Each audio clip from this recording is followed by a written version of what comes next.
it's not as common as, let's say, when I was younger. I think society has changed enough to where since equality is becoming an issue that people are focusing on. Well, for some people, maybe, gender coding can be common because like they raise it this way. They tell you girls should be wearing pink, boys should be wearing blue, and then if you put a baby with a different color, they might think you're having an opposite gender. Yes. I see it in our job opportunities, family experiences. Gender coding is basically today a sort of common thing because the determination for genders in jobs and in life itself, it was not determined in the 20th century until the 21st century, mostly in the 2000s period.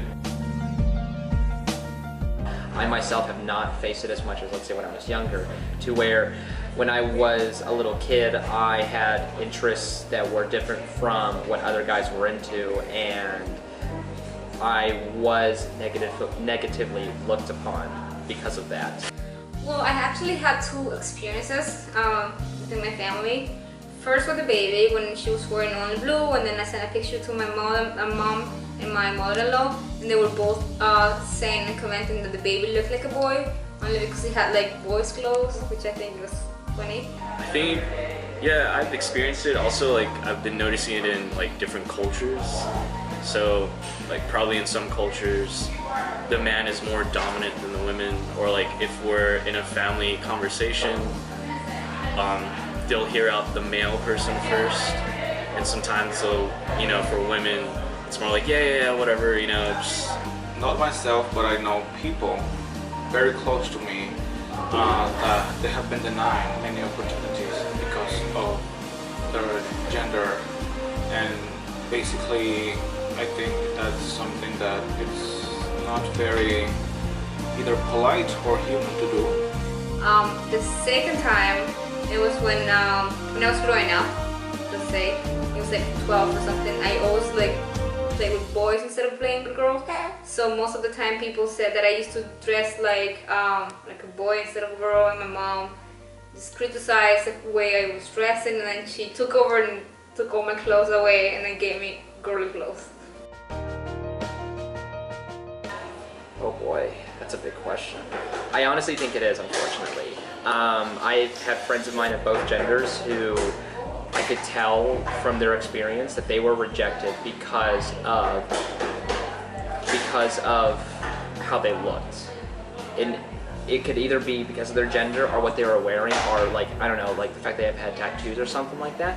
But I have experienced it from my friends, so yeah. Well, a lot of people consider gender to be one of the priorities when they're trying to hire someone. Like, there's some jobs that require a lot of heavy lifting, so they would prefer hiring males, which I understand because women and men have different body shapes, so they're not meant to do a lot of things. But however, if you have a woman that can do the heavy lifting and they're applying for the job, I think they should give them an opportunity, which it's not the case most of the time. The same that is happening in the military when women are trying to apply for being in the front battle, but they don't let them. Absolutely yes. Even though we're running onto like a women empowerment kind of generation, but I do still think men are actually more privileged and women are considered minorities right now.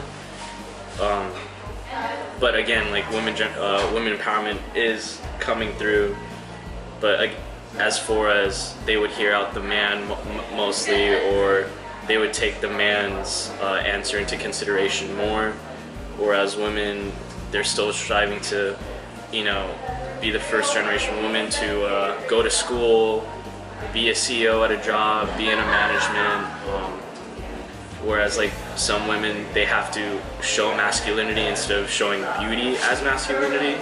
So I definitely think that, you know, all those stereotypes into gender, you know, equality, gender quoting, you know, gender stereotypes fall in. One of the factors for jobs in gender, as I said before, it's basically when you go to apply and they ask you the gender you are, and sometimes, you know, to don't get into a conflict, you just prefer not to answer. the agency just will start doubting on who you are or what you like and that sort of stuff. And that could be a problem, not just for you, but the agency can just start on requesting your information and just base it or just build lies around you based on your gender if you don't like to answer. And then if you do answer, for example, if you prefer to say, I am a female, but then the agency finds out that you like your own sex, it would just become a problem, and people would start to see you as if you're not even human, if you're just someone else. And you know, cross-gender types, they're just like us, and sometimes they can even be the sweetest persons ever.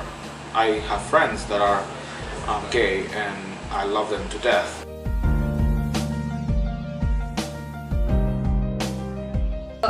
In the whole South America, women are treated still like they have to be next to a man.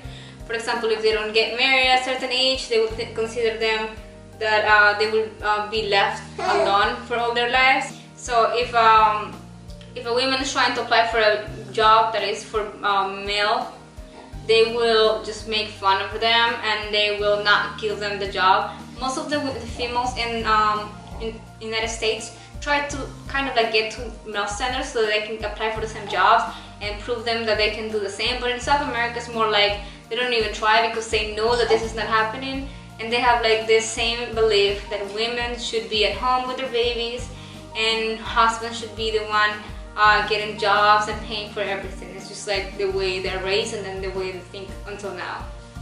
We are no one to judge. You never judge a book by its cover, but you are not allowed to judge unless you know someone, and mostly if you love it. And gender changing needs to be put out of the question because we don't determine someone for their gender, but from the person and the knowledge that they have.